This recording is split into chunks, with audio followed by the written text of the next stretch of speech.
En Catemaco, Veracruz, el aire es espeso. Huele a tierra mojada, a copal quemado y a secretos. La magia aquí no es un cuento de hadas. Es un negocio, una industria, un espectáculo para turistas con el alma sedienta de algo en qué creer. Pero debajo de las limpias, de los amarres y las promesas de los brujos, respira un miedo más antiguo. Un miedo que no se vende. Un miedo que se esconde en la profundidad de la selva, lejos de los letreros de neón que anuncian lectura de tarot. Un miedo que tiene nombre. Lo llaman el niño demonio. La leyenda que le cuentan a los forasteros es simple, atractiva. Dice que nació sin alma, que su llanto secaba las cosechas, que su mirada podía enfermar al ganado. Un monstruo nacido de un pacto oscuro, encerrado por su propia familia, esperando el día para desatar su infierno sobre la tierra. Pero las leyendas son como las cicatrices. Cuentan la historia de una herida, pero ocultan la profundidad del dolor. Ocultan el arma que la causó. Las leyendas son el humo que oculta un fuego mucho más terrible. Un fuego de carne y hueso. Un infierno creado por manos humanas. La historia que van a escuchar hoy no es sobre demonios ni hechizos. Es sobre el horror que los seres humanos son capaces de crear en el silencio. Y el monstruo de indiferencia que hemos construido para ignorarlo. Un monstruo con oficinas, con horarios, con formularios. Si crees que los monstruos más aterradores son los que creamos nosotros mismos, en el silencio de nuestros hogares y en la apatía de nuestras instituciones, suscríbete. Porque vamos a apagar las velas de la superstición para revelar el rostro de una verdad que te dejará sin aliento y sin fe. Se llamaba Carmen, Carmen Mendoza. Tenía 24 años y una fe inquebrantable en los manuales de diagnóstico, en las teorías de Piaget y en la terapia cognitivo-conductual. No era una cazafantasmas, ni una periodista en busca de una primicia. Era psicóloga, joven, recién graduada. Su título todavía olía a tinta fresca. El sistema, en su infinita sabiduría burocrática, la había enviado a una de las comunidades más remotas de la Sierra de los Tuxtlas para cumplir con su servicio social. Su puesto, encargada de la Unidad de Salud Mental y Prevención de Adicciones. Su unidad, una pequeña clínica de salud rural. Una mesa de metal, 2 sillas de plástico y un archivero oxidado lleno de historias de pobreza, alcoholismo y olvido. Los primeros meses fueron un ejercicio de frustración.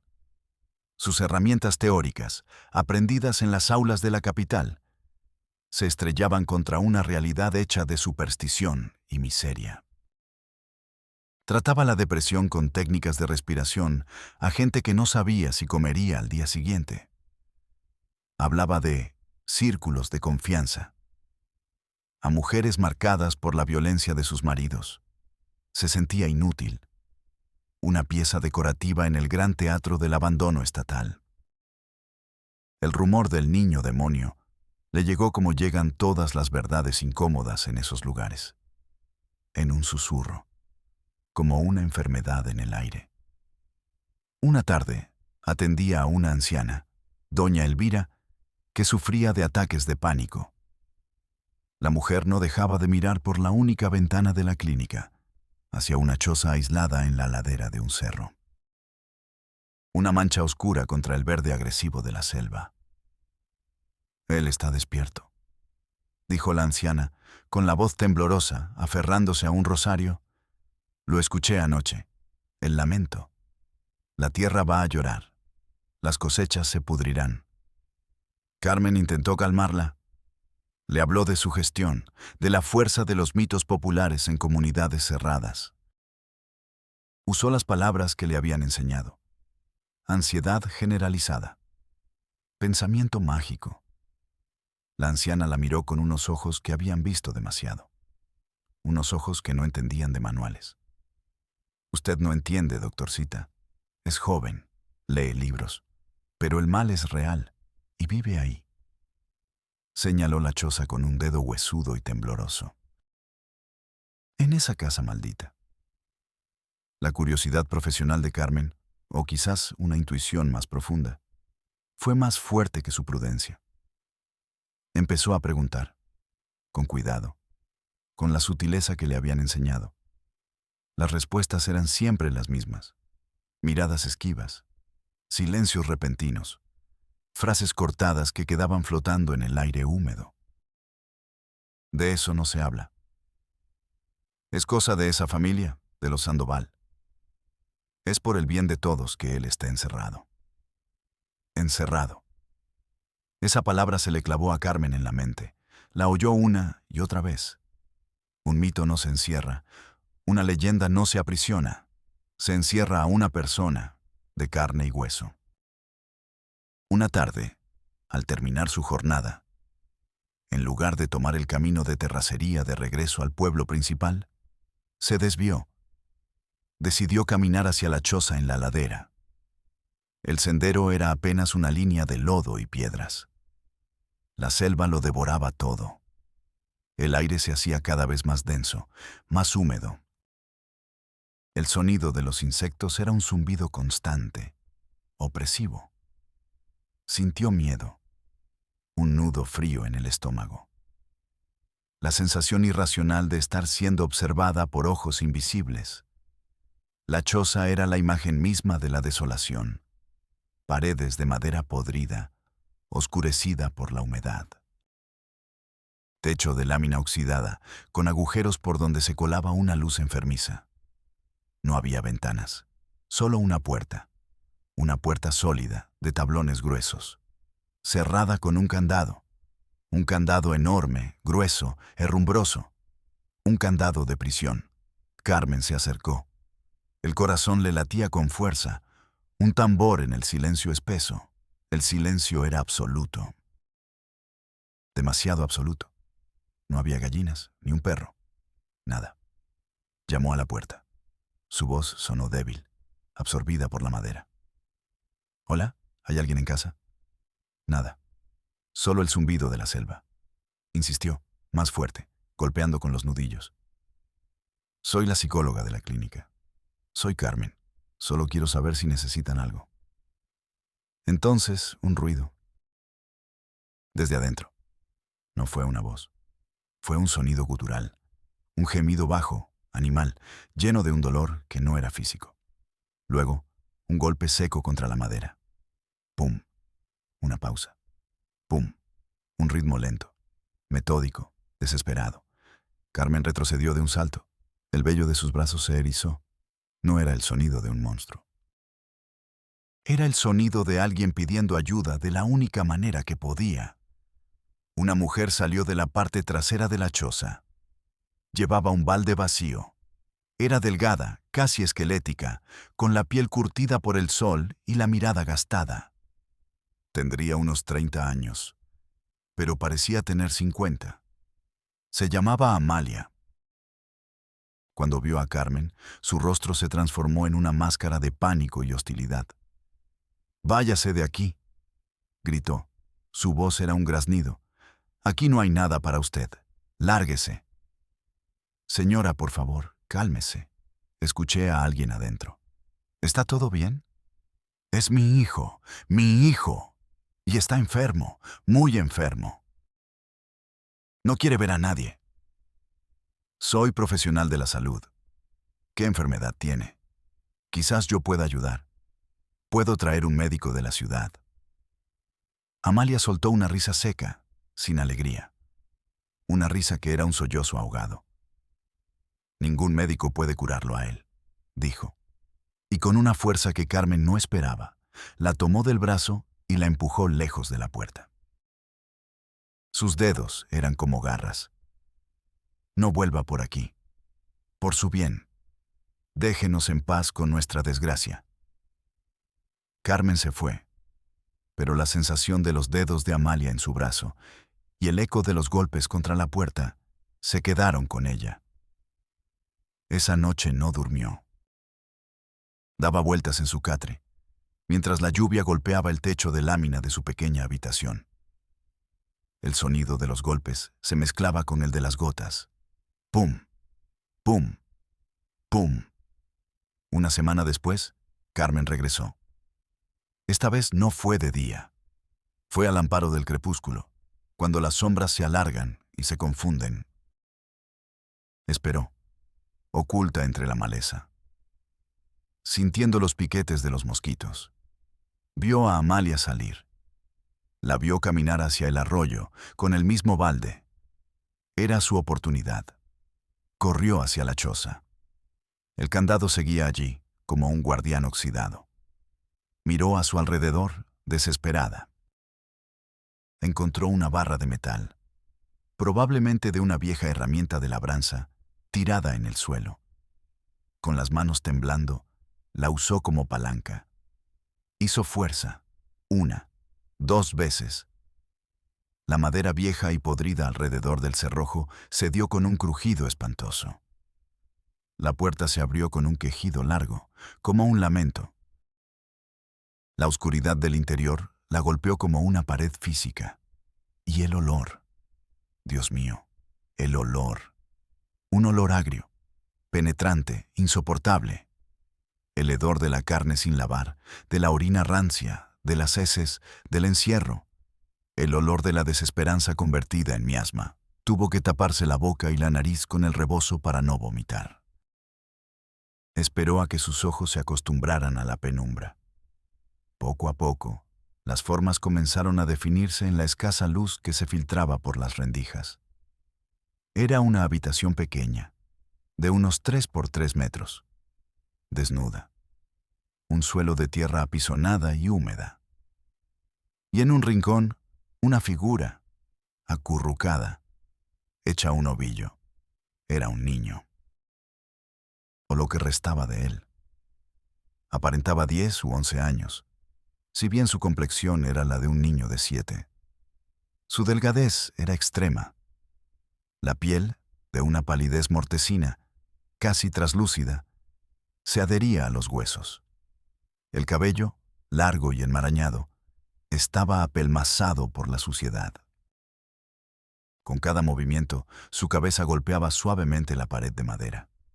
Pum, pausa. Pum. Era el sonido que ella había escuchado.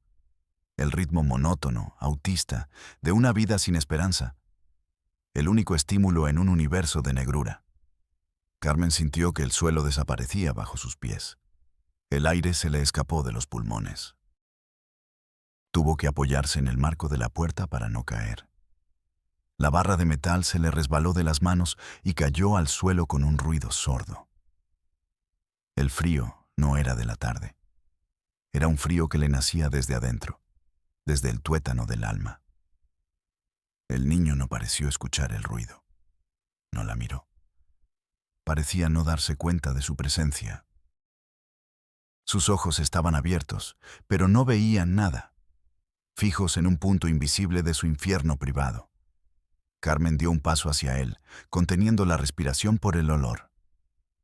«Hola», susurró. Su voz se rompió. Salió como un graznido. El niño se detuvo en seco.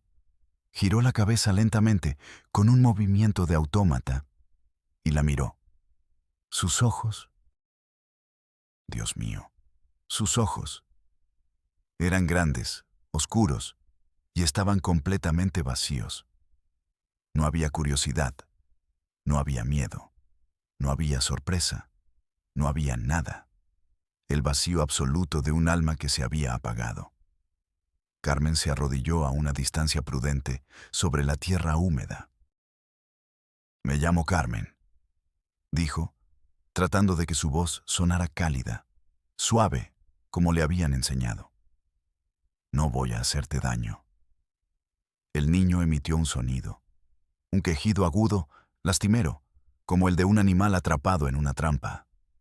Se arrastró hacia el rincón más oscuro, tratando de fundirse con las sombras, arañando la tierra con sus uñas largas y sucias.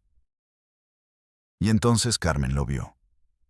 En su pequeña espalda, en sus piernas flacas, cicatrices, blancas y antiguas, rojas y recientes, marcas de ataduras en sus muñecas y tobillos, donde la piel estaba en carne viva, llagas en sus caderas por estar siempre acostado en la misma posición. Este niño no estaba enfermo. Estaba siendo torturado, sistemáticamente. Día tras día, un grito desgarrador la sacó de su trance. Era Amalia. Había vuelto. Estaba en la puerta, con el rostro descompuesto por una mezcla de terror y furia. El balde de agua cayó de sus manos, derramando el líquido precioso sobre la tierra seca. ¿Qué hizo? Maldita sea, ¿qué hizo? Lo arruinó todo. La mujer se abalanzó sobre Carmen. No para atacarla, para empujarla fuera y cerrar la puerta como si intentara volver a meter al genio en la botella. Tiene que irse, ahora, antes de que lo vean. Ese niño necesita un hospital. Lo que está haciendo es un crimen. Voy a llamar a la policía, gritó Carmen, recuperando la voz, llena ahora de una furia justiciera. Las lágrimas corrían por el rostro de Amalia. Lágrimas de desesperación, no de arrepentimiento. Usted no sabe nada, sollozó, luchando con la puerta rota. Es la única forma de mantenerlo a salvo, de mantenernos a salvo a todos. Fue en la clínica, 2 días después, donde Amalia finalmente se quebró. Carmen la había confrontado. Le dijo que si no le contaba la verdad, volvería con la policía estatal, aunque fuera a pie. Y la verdad salió. No salió de golpe, salió a trozos. Una historia pútrida, susurrada entre sollozos ahogados, en la pequeña y aséptica oficina que de pronto se sintió como un confesionario del infierno. El niño se llamaba Mateo, y no era hijo de Amalia. Una historia pútrida, susurrada entre sollozos ahogados, en la pequeña y aséptica oficina que de pronto se sintió como un confesionario del infierno. El niño se llamaba Mateo, y no era hijo de Amalia. Era su hermano, y también su hijo. Una náusea profunda invadió a Carmen, y sintió como si el mundo se resquebrajara a su alrededor. En ese mismo aislamiento, Amalia nunca fue a la escuela, nunca tuvo amigos, nunca salió de la sierra.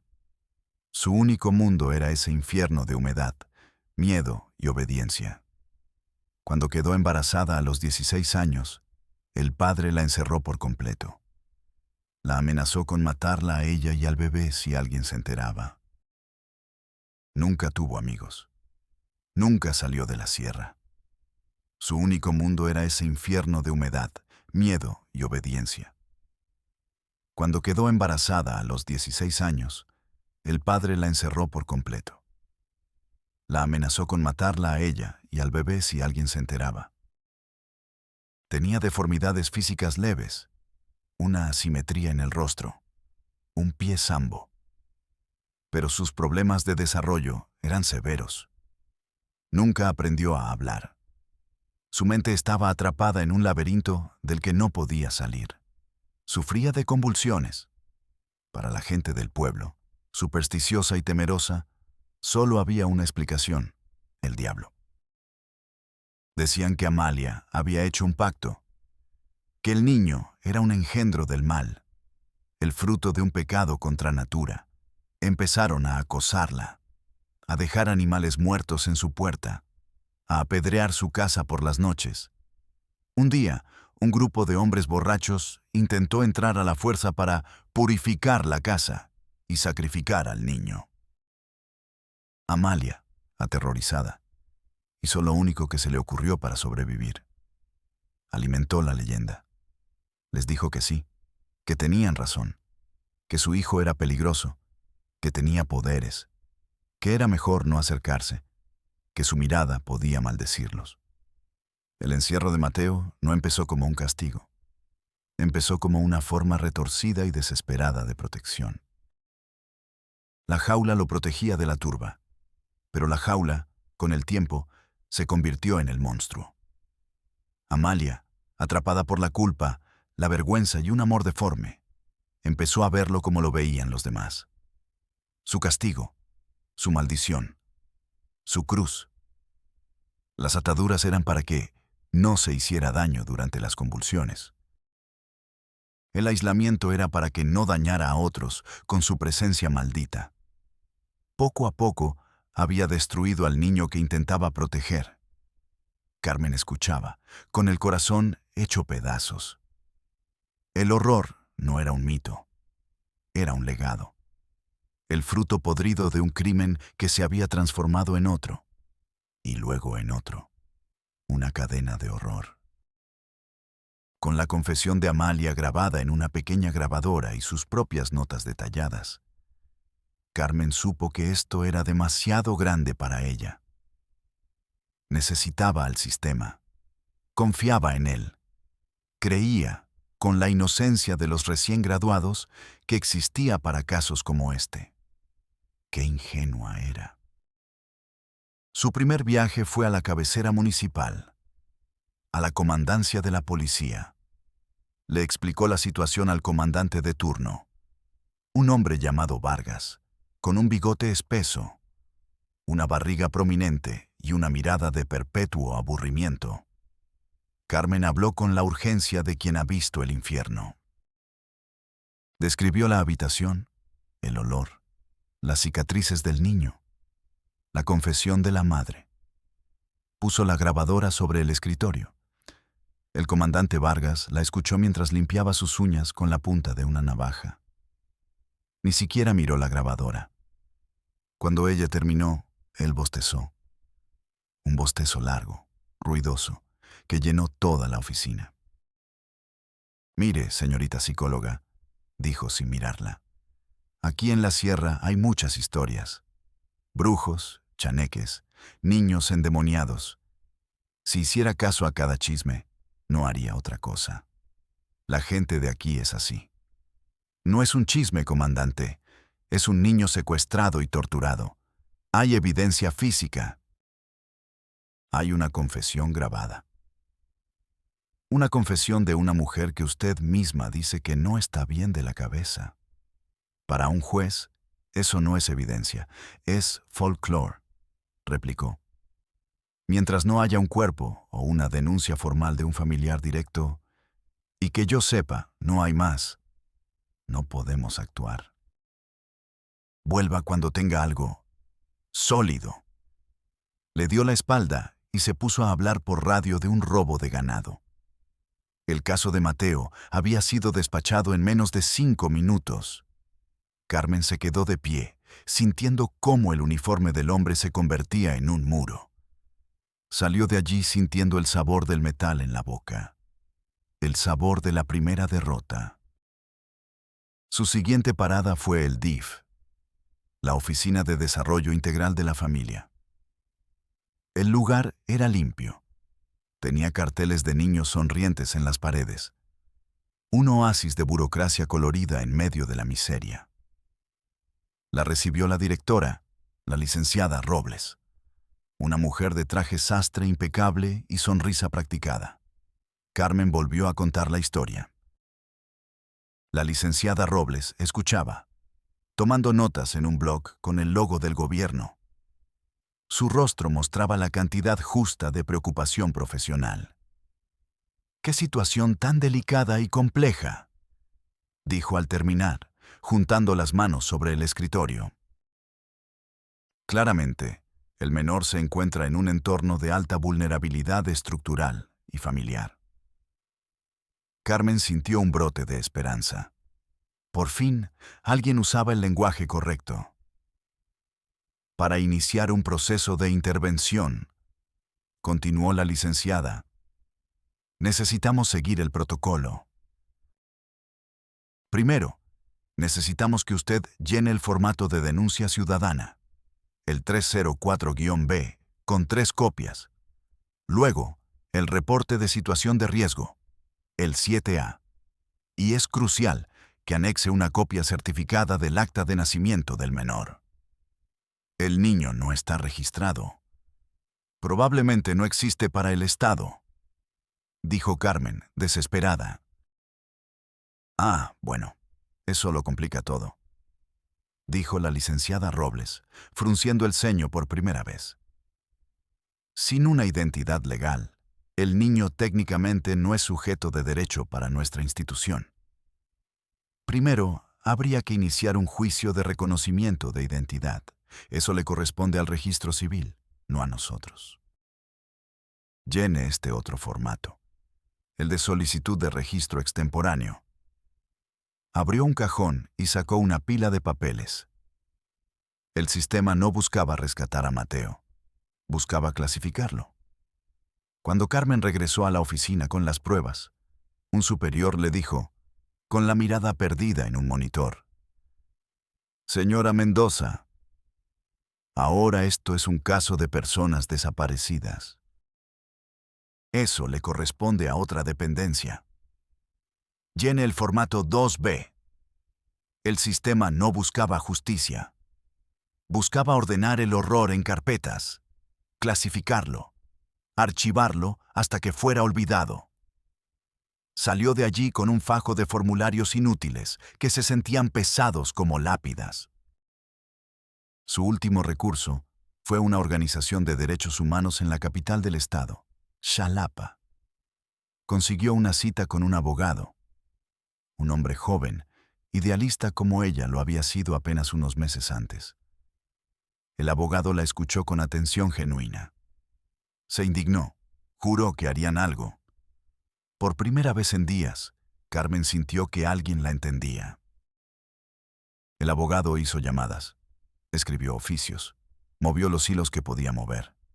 2 semanas después la llamó. Su voz era diferente, cansada, derrotada. Carmen, dijo. Hablé con mis superiores. Fui a la fiscalía especializada. La respuesta es la misma en todos lados.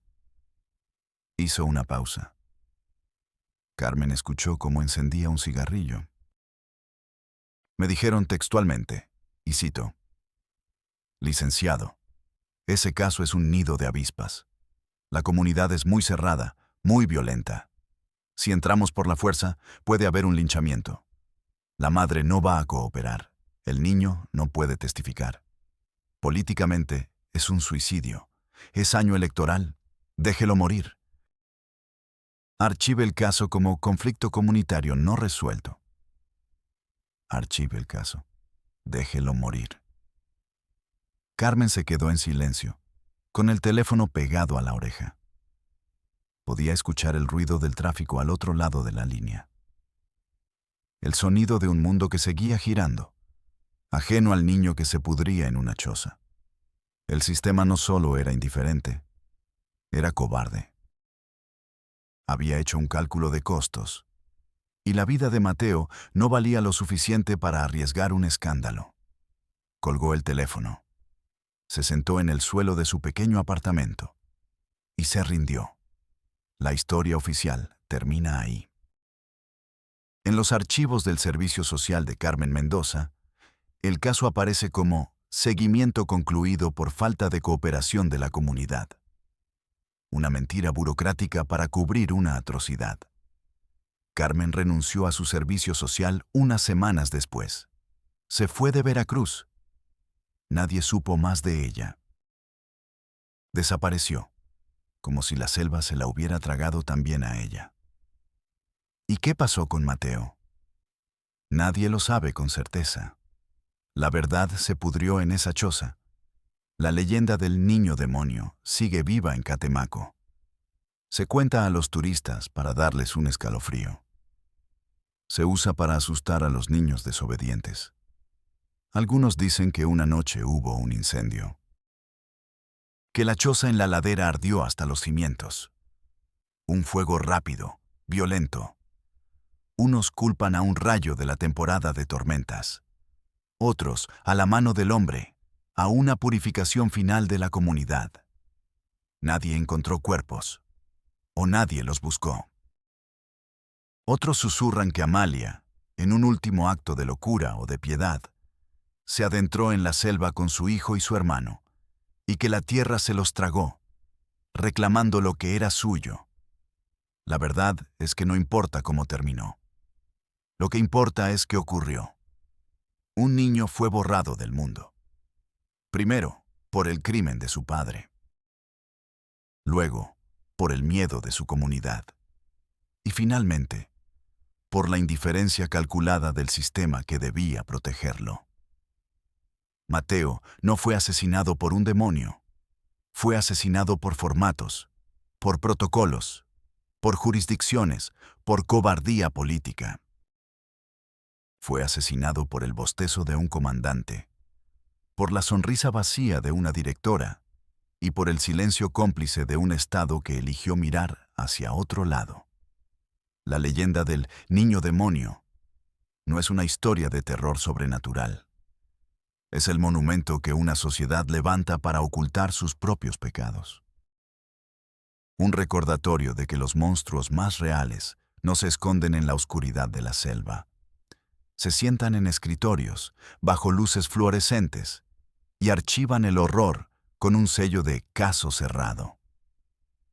Soy Padre del Valle, y nos vemos en la próxima Realidad México. Un recordatorio de que los monstruos más reales no se esconden en la oscuridad de la selva. Se sientan en escritorios, bajo luces fluorescentes, y archivan el horror con un sello de caso cerrado. Soy Padre del Valle.